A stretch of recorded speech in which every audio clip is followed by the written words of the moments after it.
Je m'appelle Jason Rivet et je suis un pétrolique. C'est par ce terme que je fais référence à ma dépendance au pétrole. J'ai commencé jeune. Ce sont mes parents qui m'y ont habitué. Ce n'est pas vraiment leur faute, ils ne pouvaient pas savoir. C'est le monde dans lequel on vit. Il faut regarder les choses en face. Nous sommes tous dépendants du pétrole.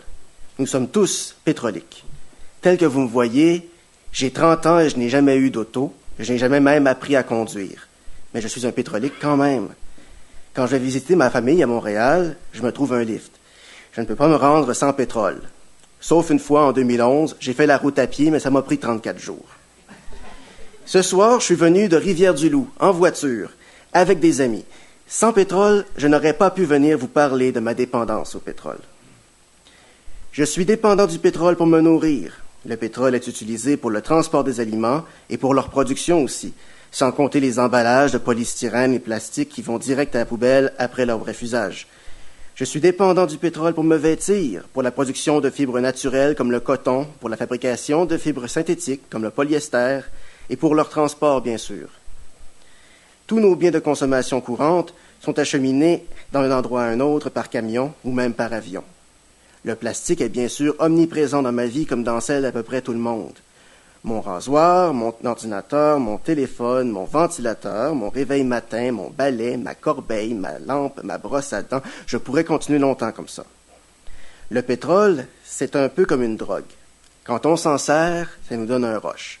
Il nous donne de la vitesse, il nous donne un sentiment de puissance et de liberté.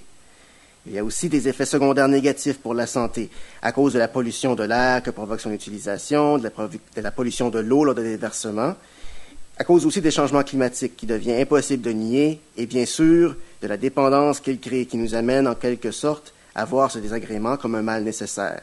On n'aurait pas le choix, finalement. Mais le pétrole existe en quantité limitée. Qu'arrivera-t-il s'il vient à en manquer et que nous ne sommes pas prêts? Le Québec est-il préparé à l'éventualité d'une pénurie? Personne ne s'attend à ce que le Québec, du jour au lendemain, ou même dans l'espace de quelques années, mette un terme à sa consommation de pétrole. Ce n'est pas possible aujourd'hui, ce ne sera pas plus possible dans 20 ans. Il faut que ça se fasse graduellement. C'est le défi d'une génération. Je ne prétends pas avoir toutes les solutions.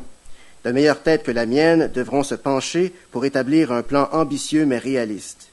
Le Québec a un avantage marquant. Notre électricité, pour la majeure partie, ne dépend pas des combustibles fossiles. Il est peut-être logique pour d'autres pays de faire transition par le nucléaire ou le gaz naturel, mais au Québec, ce n'est pas nécessaire. On peut se concentrer sur les énergies renouvelables. En région, on peut encourager l'installation, par exemple, de panneaux solaires ou des petites éoliennes domestiques pour enlever de la pression sur Hydro-Québec. Généralement, on pourrait revoir les plans d'urbanisation, densifier, rapprocher les gens de leur lieu d'activité, favoriser le transport actif, améliorer l'offre de services du transport en commun dans les villes et entre les villes, le rendre plus pratique, plus confortable et moins dispendieux comparé à la voiture. On peut s'inspirer des campagnes anti-tabac.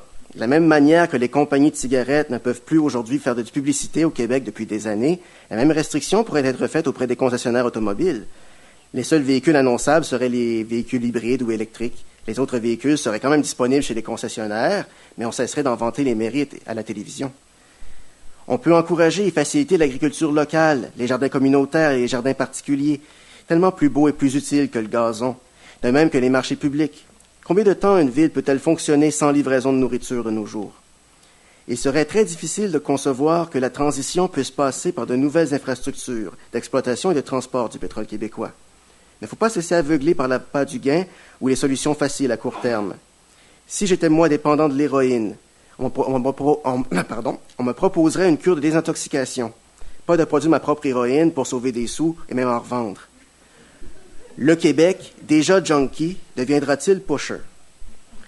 Je ne peux pas faire une cure de désintoxication par moi-même. Le pétrole prend trop de place, il faudrait que je me coupe entièrement de la société. Et même cela ne me protégerait pas des effets secondaires qui existent à l'échelle globale. Le problème est collectif et la solution ne peut être que collective. Je ne peux me libérer de ma dépendance au pétrole que si le Québec au complet fait une cure de désintoxication. On a besoin d'un plan à 12 étapes. La première serait de reconnaître qu'on a un problème de dépendance.